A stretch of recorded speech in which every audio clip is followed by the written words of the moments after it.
नमस्कार। आज कहानी गोल्ड में सुनिए सुधा ओम ढिंगरा जी की लिखी कहानी कमरा नंबर 103।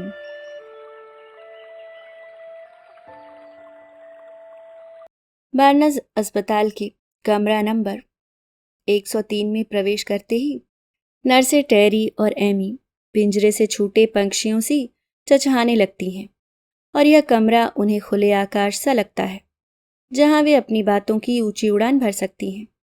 दोनों जानती हैं बिस्तर पर पड़ी मिसेस वर्मा चिर निद्रा में है और वे निसंकोच अस्पताल की राजनीति, प्रबंधकों की बेईमानी जो उन्होंने ईमानदारी के आंचल से ढकी हुई है, इन सब बातों के किस्से एक दूसरे के साथ साझा कर सकती हैं। किस रोगी के टेस्ट बार बार करवाकर हेल्थ इंश्योरेंस का पैसा अस्पताल को दिलवाया जा रहा है, कौन सा रोगी स्टाफ की लापरवाही का शिकार हो रहा है, किस मरीज की ओर अधिक ध्यान दिया जा रहा है और फला डॉक्टर के फला नर्स के साथ संबंध है आदि की बातें करके अपने मन की भड़ास निकालकर वे काम का तनाव भी कम कर लेती हैं। उनकी बातें कमान से निकले तीर सी किसी को घायल नहीं करती, सीधे कमरे की चार दीवारी से टकराकर सुरक्षित उनके पास लौट आती हैं। मिसेस वर्मा बेहोश हो गई थीं, उसके बाद होश में नहीं आई। उनका हृदय, लीवर, किडनी और निकास मार्ग सब अंग काम कर रहे हैं, पर वे आंखें नहीं खोल पाती, किसी बात पर कोई प्रतिक्रिया नहीं देती। हाथ पांव शिथिल व निष्क्रिय हो गए हैं। खून और दिमाग के सभी टेस्ट हो चुके हैं। निश्चित रूप से डॉक्टर किसी भी निर्णय पर नहीं पहुंच पाए हैं।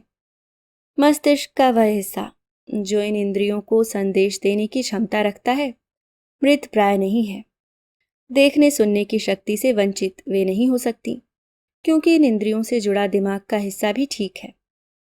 ऐसा लगता है कि इन्हीं कारणों से इंद्रियों का मस्तिष्क से तालमेल टूट गया है। डॉक्टर उन कारणों को समझने की कोशिश कर रहे हैं जो उनकी पकड़ में नहीं आ रहे, इसलिए वे संभ्रमित हैं। उन्हें ऐसा महसूस होने लगा है कि मिसेस वर्मा के भीतर जीने की इच्छा, जीवन संघर्ष व अपनों की ठोकरें चुरा ले गई हैं। वे जीना ही नहीं चाहती और वही संदेश शरीर को मिल रहा है। अपनों ने जीवित रहने की उनकी चाह को वापस लाने के लिए कुछ किया भी नहीं। उनके पास आकर नहीं बैठे, उनका हाथ पकड़कर बातचीत नहीं की, उन्हें कभी कोई संगीत नहीं सुनाया। इस तरह के मरीजों के लिए यह बहुत लाभदायक और प्रभावकारी होता है। अस्पताल में उन्हें एडमिट करवाने उनका बेटा और बहू आए थे। उनकी गंभीर अवस्था को देखते हुए उन्हें आईसीयू में रखा गया था।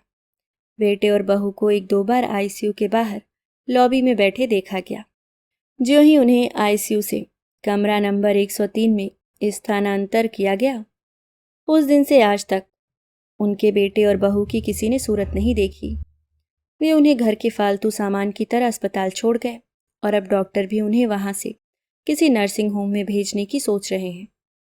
अमेरिका में नर्सिंग होम ऐसे रोगियों की शरण स्थली है जिन्हें लंबे उपचार और अपनी दिनचर्या के लिए सहायक की आवश्यकता होती है, और परिवार के सदस्य जिनकी देखरेख करना नहीं चाहते या किसी कारणवश नहीं कर सकते। नर्सिंग होम भेजने के लिए बेटे ने बहुत जल्दी स्वीकृति दे दी। अस्पताल जीवन मृत्यु से खेल रहे रोगियों के लिए है। हालांकि मिसेस वर्मा के शारीरिक लक्षण गंभीर होते हुए भी उनकी चिर निद्रा की स्थिति भयावह नहीं है। प्रतिदिन के वार्तालाप का केंद्र बिंदु अस्पताल और नर्सें आज उनकी बातचीत से गौड़ हो गया है। टेरी और एमी के दिमाग में आज कमरा नंबर 107 घूम रहा है। थोड़ी देर पहले ही उस कमरे में पड़े रोगी रॉबर्ट की सांसों के तार टूटे हैं। मिसेस वर्मा के पास आकर टेरी उन्हें देखते हुए बोली, एमी, इन्हें नर्सिंग होम भेज दिया जाएगा।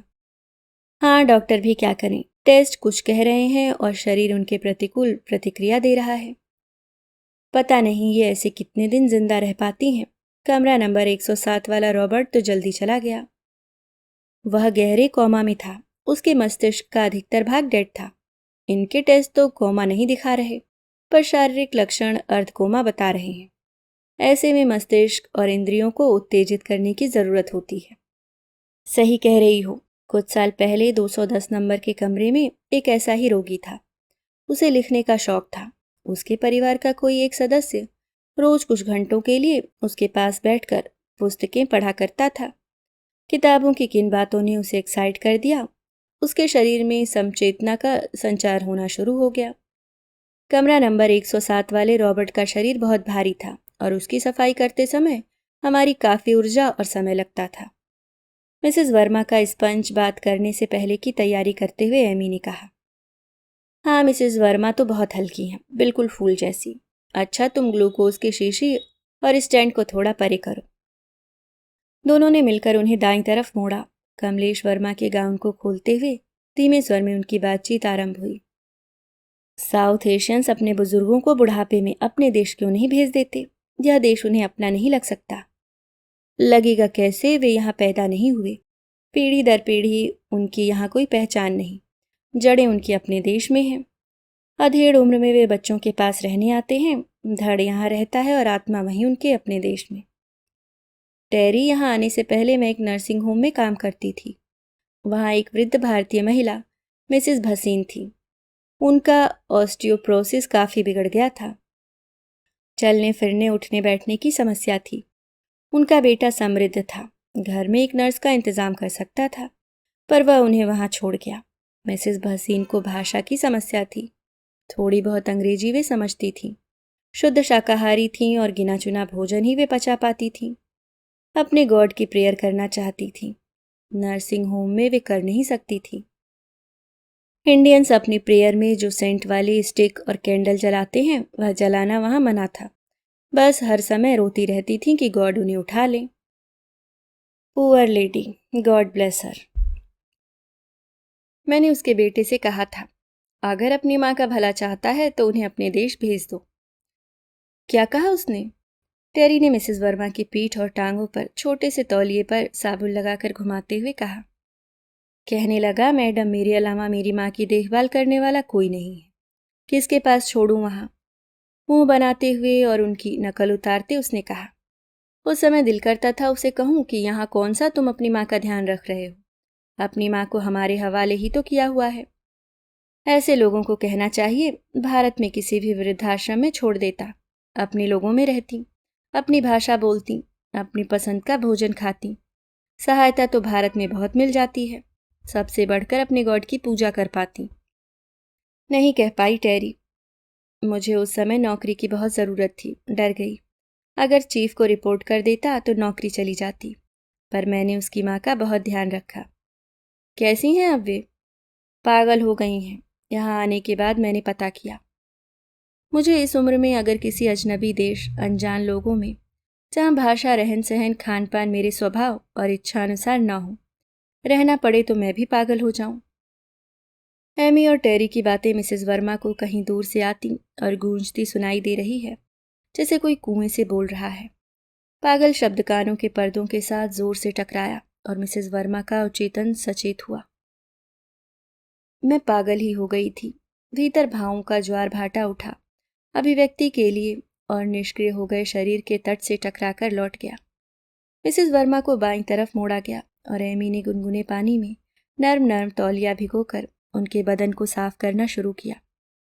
टेरी, कई भारतीय अपने माँ बाप को बच्चों की देख रेख के लिए यहाँ बुलाते हैं। डे केयर और बेबी सिटर का पैसा बचाते हैं। तुम्हें कैसे पता?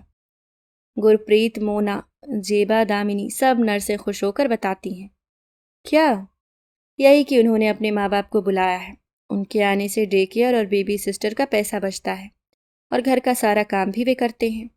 एक पंथ दो काज हो जाते हैं। माँ बाप बच्चों से मिल लेते हैं, उनकी सहायता कर देते हैं और अमेरिका भी घूम लेते हैं। अच्छा है, अपने पोते पोतियों से खेल लेते हैं और दादा दादी बच्चों में जो संस्कार डाल सकते हैं वह काम कोई और नहीं कर सकता। माँ बाप को बुलाने के लिए उनकी यह सोच होती तो मेरी बातचीत का विषय कुछ और होता। तुमने उनकी बातों से क्या महसूस किया? स्वार्थ और कमीनापन। कैसे? मिसेस वर्मा शायद वर्षों से बहुत कुछ कहना चाहती थी, किसी को कुछ कह नहीं पाई और अपने संवेगों को अपने में ही छुपाती रहीं, अंदर ही अंदर घुटती रहीं। स्वार्थ और कमीनापन शब्दों ने उन्हें फिर तरंगित कर दिया। विचारों और सोचों का रेला आया और उथल पुथल मचाने लगा। वर्षों से रोका हुआ आवेश लावा बन फूटने की स्थिति में आ गया। शिराओं में रक्त संचार बढ़ा, पर शरीर की शिथिलता ने उसे भीतर ही पिघला दिया। मुझे मेरे बेटे का स्वार्थ और बहू का कमीनापन बहुत दिनों बाद पता चला। उनके स्नायुओं में हलचल हुई। उन्हें सीधे बेड पर लिटाते हुए टेरी बोली, इनके शरीर में कंपन सा होता महसूस हुआ। हाँ, मुझे भी लगा। नहीं नहीं, यह हम लोगों का भ्रम है। पतले दुबले हड्डियों के ढांचे को कपड़े बदलते हुए शायद हमें ऐसा लगा है। और चेतना की सचेतता से प्रेरित सुप्त चेतना में समचेतन हुआ। अरे, मैं ऐसी नहीं थी। मिसेस वर्मा का आंतरिक चिंतन और संवेग उनकी चेतना से उलझ रहे थे। मनन शुरू हो गया। मैं स्कूल में पढ़ाने वाली अध्यापिका थी, अच्छे खुले बदन की थी। यहाँ आकर हड्डियों का ढांचा हो गई। पति कॉलेज में प्राध्यापक थे। अंकुर, हमारे बेटे को हमने बड़े प्यार और दुलार से पढ़ाया था। आईआईटी में प्रथम आया था। जब उसने अमेरिका आने का फैसला किया तो हमने खुशी खुशी उसे भेजा। यहाँ की एक भारतीय मूल की लड़की से उसे प्यार हो गया। उसके प्रेम को हमने स्वीकार किया। 2 बार हम पति पत्नी अमेरिका आए, पर बहू का स्वभाव कभी समझ नहीं पाए। उसके लिए हम अंकुर के माँ बाप हैं। हमारे प्रति वह अपना कोई उत्तरदायित्व तो नहीं समझती। हमारा ख्याल रखना अंकुर की जिम्मेदारी है। वह अमेरिकन कल्चर में जन्मी पली, अमेरिकन से भी 4 कदम आगे की सोच रखने वाली लड़की है। घर की किश्त, रसोई भंडार की सामग्री, घर का छोटा मोटा सामान, बिजली पानी का बिल, सबका भुगतान दोनों आधा आधा पैसा डालकर करते हैं। वह अपने माँ बाप की बहुत केयर करती है, पर हमारा बेटा अपना फर्ज नहीं निभा पाया। बेटे के प्यार में अंधी थी। यही सोचती रही कि बेटा बहुत समझदार है, सब ठीक कर लेगा। 8 साल तक दोनों के बच्चा नहीं हुआ। अंकुर के पिताजी पोते पोती की इच्छा लिए इस संसार से चले गए। निमोनिया हुआ था उन्हें, बिगड़ गया और वे संसार के झंझटों से मुक्त हो गए। उनकी अंत्येष्टि पर बस अंकुर आया था, बहू नहीं। वे अतीत के तल से धीरे धीरे गहरे उतर रही हैं। मस्तिष्क में हलचल हो रही है। टेरी, तुम इन्हें संभालो, मैं बिस्तर की चादर पहले दाईं तरफ की बदलती हूँ, फिर बाईं तरफ की। एमी, तुमने बताया नहीं, तुम्हें कुछ साउथ एशियंस के स्वार्थ और कमीनगी का कैसे आभास हुआ? तुम्हें शायद मैंने कभी बताया नहीं। कुछ वर्ष मैंने सिटी अस्पताल में काम किया था। नहीं जान पाई थी। कई भारतीय और पाकिस्तानी अपने माँ बाप को यहाँ बुला लेते हैं, पर हेल्थ इंश्योरेंस नहीं लेते। सब अच्छा कमाते हैं, पर दांतों से पैसा पकड़ते हैं। माँ बाप में से अगर कोई बीमार पड़ जाता है तो उन्हें सिटी अस्पताल में बाहर से ही छोड़ जाते हैं। दवा दारू का बिल उनके नाम पर न पड़ जाए, इसके डर से वे उन्हें अस्पताल के अंदर छोड़ने नहीं आते। उन्हें इस बात का पूरा ज्ञान है कि सिटी अस्पताल में जो रोगी प्रवेश कर गया, उसका उपचार करने से कोई डॉक्टर इनकार नहीं कर सकता। माँ बाप की चिकित्सा मुफ्त में करवाना चाहते हैं, और बीमार माँ बाप भाषा और खाने पीने की परेशानी सहते पड़े रहते हैं वहाँ। बेचारे किन कष्टों और पीड़ा से गुजरते हैं, किसी को बता भी नहीं सकते। इन लोगों के घर देखो तो कितने बड़े बड़े हैं और दिल इतने छोटे। वह भावुक हो गई। माँ बाप इतना शोषण सहते क्यों हैं? यह भी तो हो सकता है कि वे उसे शोषण नहीं, बच्चों के प्रति अपना कर्तव्य समझते हों। साउथ एशियंस का कल्चर और सोच हम लोगों से भिन्न है। ऐसा व्यवहार तो अमानवीय है, कोई कल्चर इसे प्रोत्साहित नहीं करता। इस वार्तालाप से मिसेस वर्मा बीते पलों के समंदर से भावनाओं के सैलाब के साथ उभरी। टेरी, एमी, माँ बाप ममता में लुटपिट जाते हैं। मैं भी तो बेटे के प्यार में बिस्तर पर आ गई। पति की मौत के बाद मैं भारत में अकेली जरूर हो गई थी, पर अपनों में थी। तुम ठीक कहती हो, यह देश बड़े बूढ़ों के लिए है ही नहीं। बहू गर्भवती हो गई तो बेटा मुझे लेने आ गया। उसने भावुक कर दिया। पोते पोती का चेहरा देखने की अभिलाषा में मस्तिष्क से सोचना बंद कर दिया और मैं दिल से सोचने लगी।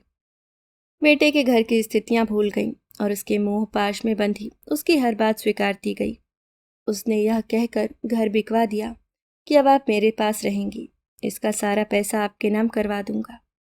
वहां आप किसी की मोहताज नहीं होंगी। पोते पोती के साथ खुशी से रहिए। सपना आपकी बहू भी आपको कुछ कह नहीं पाएगी। बैंक में जमा पूंजी की चेकबुक लेकर मैं बेटे के साथ अमेरिका आ गई। इनके बाल भी बना दे, टेरी ने उनके बालों में कंघी फेरते कहा। कमलेश वर्मा अपने आंतरिक संसार में सोचों के कई पहाड़ छलांगती गईं। कुछ ही दिनों में सच्चाई सामने आ गई। बहू का गर्भ गिर गया और मैं उन पर बोझ बन गई। मैं बच्चे की देख रेख के लिए लाई गई थी। मेरा अब वहाँ क्या काम था? पर मैं कहाँ जाती? घर बेच आई थी और उस पैसे से बेटे ने अपने घर की किश्तें चुका दी थीं। स्वाभिमान मारकर बैठी रही। अचानक एक दिन बेटे को नौकरी से जवाब मिल गया। अब मैं उस घर में दीवार पर लगा मकड़ी का जाला थी। जिसे वे उतारकर फेंकना चाहते थे। मैं भारत लौटना चाहती थी, पर बेटे की सूरत रोक लेती। एक दिन बेटे ने कहा, माँ मेरी नौकरी नहीं है, घर की सफाई करने वाली हटा दी है, कुछ खर्चा बच जाएगा। आप घर में खाली बैठे तंग आ जाते हैं, घर के कामकाज क्यों नहीं संभाल लेते। मैं झाड़ू पोछा करने लगी, कपड़े धोती, उन्हें प्रेस करती, खाना बनाती। फिर भी पति पत्नी में झगड़ा होता रहता। उनका झगड़ा क्यों होता कारण नहीं जान पाई। मेरे सिर में दर्द रहने लगा, रक्तचाप बढ़ गया था। चेक करने के लिए बेटे को नहीं कह पाई, एमी इनके बाल लंबे और रेशमी हैं, चल जूड़ा बनाकर समेट देते हैं। मैं उस दिन जूड़ा ही बना रही थी जब बेटे ने चेकबुक सामने पटकी और बोला, माँ सपना ने यह ढूंढी है, आपने हमसे इसे छुपाया हुआ था।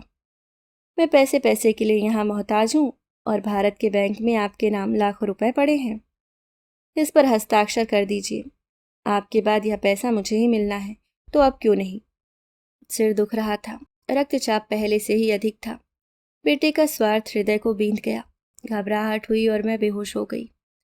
थैंक्स टेरी, थैंक्स एमी, मैं अब और शोषण नहीं सहूंगी, लौट जाऊंगी अपनों में।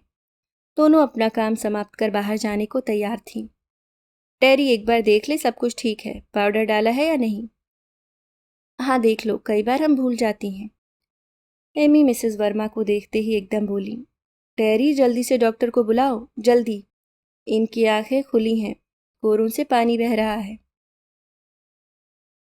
अभी आप सुन रहे थे सुधा ओम ढिंगरा जी की लिखी कहानी कमरा नंबर 103।